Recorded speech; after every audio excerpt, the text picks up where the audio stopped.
Hi, this is Dan again from CleanGuru.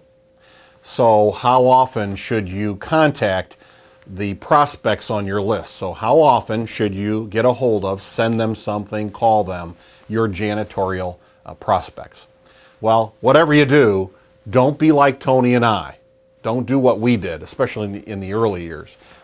When we were busy and we got busy with picking up new accounts, we stopped contacting them. We didn't call them, we didn't send them anything. And when things were slow, then we hounded them. So we called them too much, we sent them too much. It created a real choppy kind of situation, so don't do what we did. You know, I've heard a lot of different ideas about how often you should contact your prospects on your list. You know, some folks say every 5 or 6 weeks, 7 weeks. We used about every 6 weeks, and that worked just about right for us. Now, I want you to know that there's exceptions to that. I want to talk to you at some point about a 3-step series letters that I learned from a terrific marketing guy, and it worked out very well. Now, those 3 steps, they go out.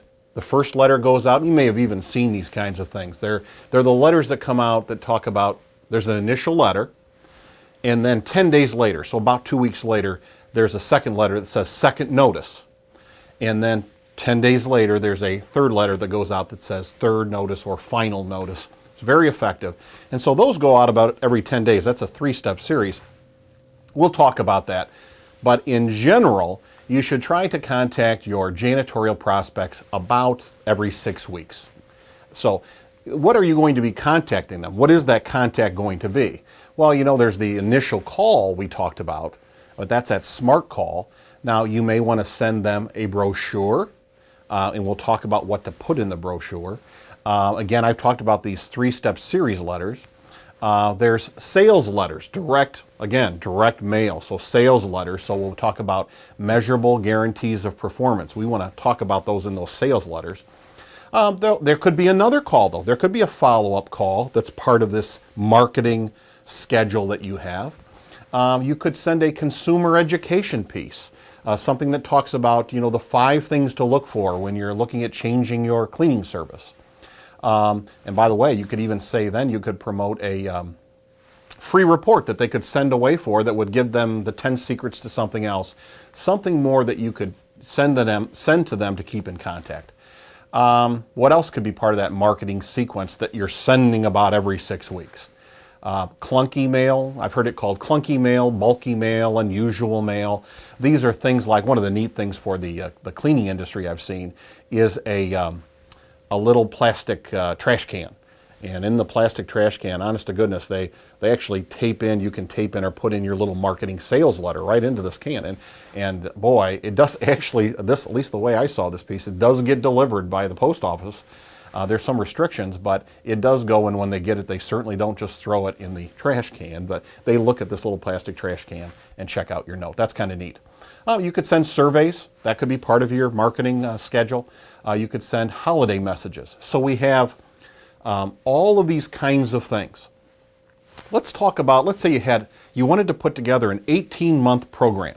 So you didn't want to be like us. You didn't want to stop and start and go and hound them, and you don't want that. You want an ongoing marketing program. Well, let's talk about a year and a half.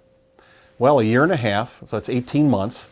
Each month has about 4.33 weeks in it, so we're talking about 78 weeks. So we're talking about probably about 12 or 15 marketing steps.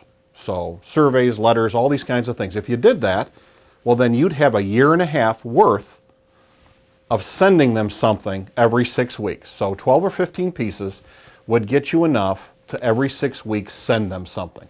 What does that do? That keeps you in their mind. So if there's any problems and, you know, all of a sudden the cleaning service they have now they're not happy with, they maybe could think of you. I think some marketing companies, some marketing people call that top of mind awareness. We certainly want to stay in their thoughts, and so when there's a problem they think of us. That's the big thing I want to tell you today about every 6 weeks, not on and off, but an actual marketing schedule, a marketing strategy. Next time, we'll talk about something that folks very often want to put into their marketing pieces, and that's testimonials. They want to have a great testimonial from one of their cleaning customers. And when you're first starting off, it's hard, but even later on, you know, if there's changes, you might want to update your testimonial list. So how do you get these testimonials? Well, next time I'm going to share with you a one-word secret to getting testimonials. Until next time, remember, you can do this. You really can.